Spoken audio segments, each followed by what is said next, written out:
In year 1991, under Rao Manmohan Singh model, we opened the economy of India. And then India saw the growth and development. Closed economy of India became open economy of India. And because of opening of economy, the avenues were increased, growth prospectus were increased. The future perspective of looking towards India was enhanced. And the scenario changed. When India got independence in 1947, on 15th August 1947, and when India implemented its constitution to fullest extent on Republic Day, that is on 26 January 1950, we provided citizenship. We provided citizenship to India. But in 1950 or prior to 1950, there were numerous Indians who out-migrated from India, either in 19th century or in early 20th century, before independence. Lakhs of Indians, they out-migrated from India. They sought opportunities in different countries, got settled over there and brought up their families over there, got citizenship of different countries. Some of them remained as Indians without getting the citizenship of those countries. But some of them got the citizenship of those countries. And in this way, they became persons of Indian origin. It means their ancestral roots are in India. They out-migrated, or their parents or grandparents, they out-migrated and got settled in some other Caribbean islands or Americas or Canada or Australia or to different parts of the world and became PIOs, persons of Indian origin. So, in 1950, when we opened this citizenship, number of these persons of Indian origin who were by that time citizen of other countries, some of them came back and claimed Indian citizenship, became Indian citizens.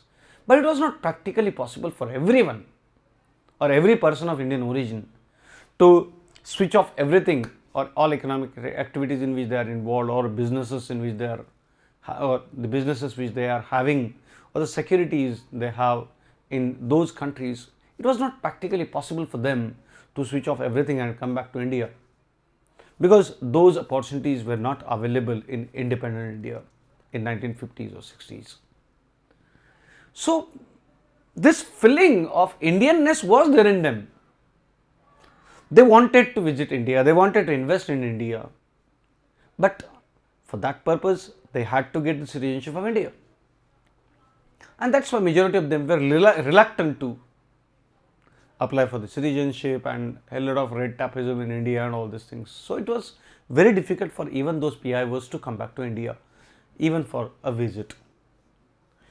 But the things changed in 1991. When the open economy was opened, when the economic sphere of India was increased, economic condition of India, growth and development of India was enhanced, India became one of the major economy of the world. Indian economy started attracting, started pulling those PIOs back to the India.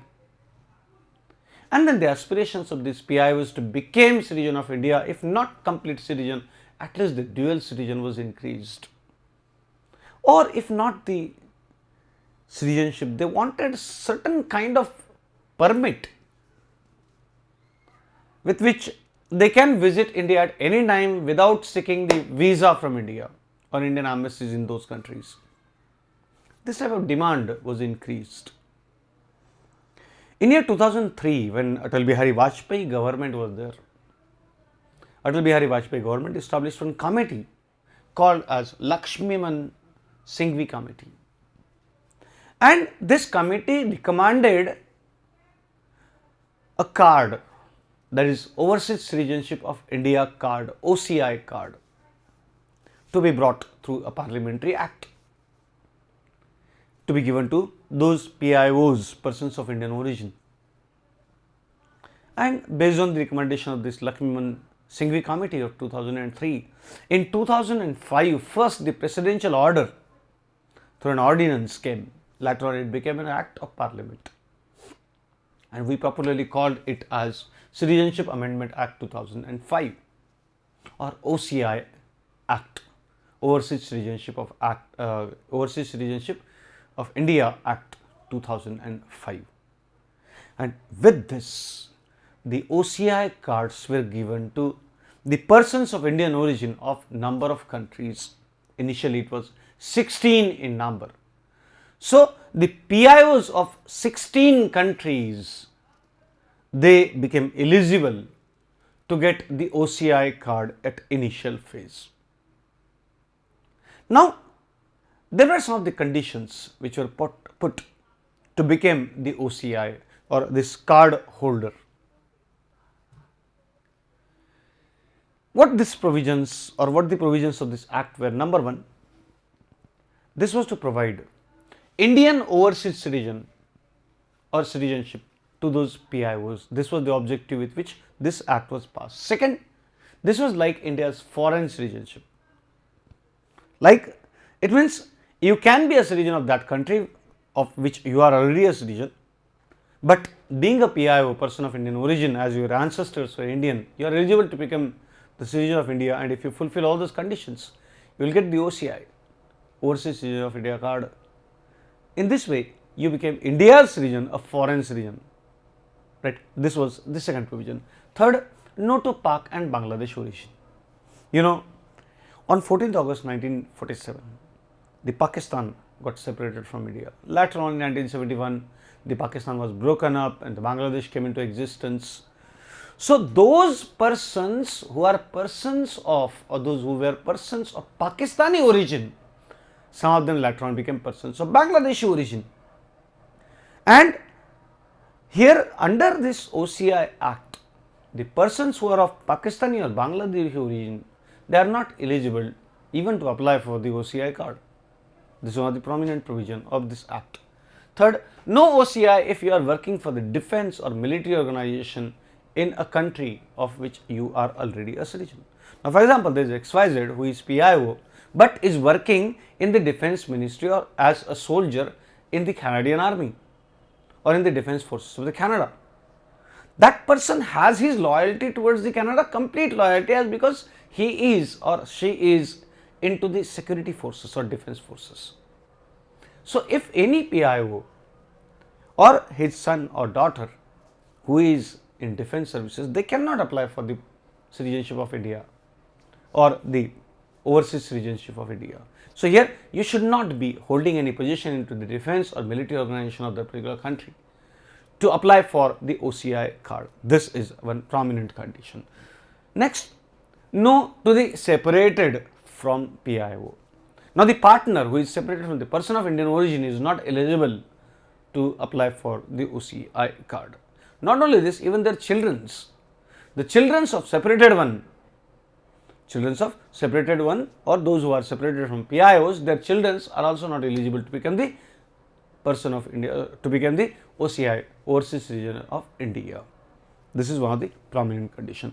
No, if any of the Indian parent who is or who was a PIO is dead, that fellow whose parent were Indian or were PIOs but are dead, are no more in existence, they cannot apply for OCI. Right? So, survival of parents is essential. Who is PIO or who was eligible or who is eligible to become the PIO? All those who were eligible to become citizen of India on 26 January 1950, they are eligible to become, or they are PIO and they are eligible to become overseas citizen of India. Now, you know, number of them did not apply for the citizenship of India in 1950 because they did not felt it to come back to India, because they did not wanted to lose their opportunities back into their new countries. Right. So, those who were eligible to become citizen of India in 1950 on 26 January 1950, it means all those who were having those conditions eligibilities to become citizen of India on 26 January 1950, naturally they are eligible to hold the OCI card. This is number one. Second, those who were or who was a citizen of India anytime after 26 January 1950, but later on went to some other part of the country, got the citizenship of India, got the citizenship of that country, and then renounced the Indian citizen. Then renounced the Indian citizenship. But now they again wants to come back to home, ghar wapsi.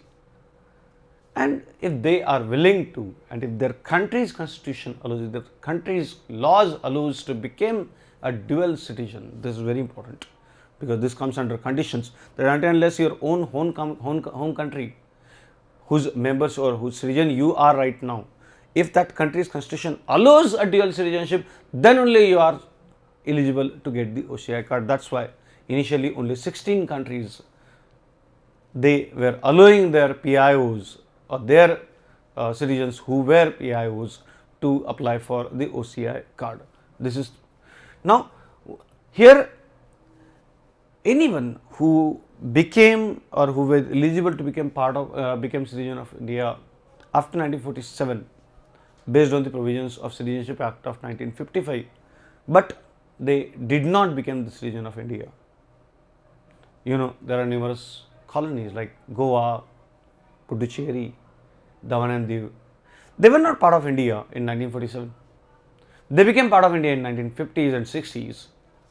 So those who were PIOs of these areas but later on became the citizen of other countries, they are also eligible to become OCI, overseas citizen of India, or to hold the dual citizenship of India, right. So these were the prominent conditions. Now here the person who is applying for the dual citizenship of India must have that eligibility based on the domestic laws of that country to which they are citizen. If the domestic laws does not allow, they cannot apply for the dual citizenship of India or OCI card. So this condition is very important, and that's why you'll find that limited, there is 16 countries initially, they allowed their citizens who were PIOs to apply for the OCI card, right, or their children who were above 18 years. It means if the children are below 18 years, they cannot apply for the dual citizenship of India or OCI. So the first and primemost condition is you must be 18 plus. Myself, R. Santosh.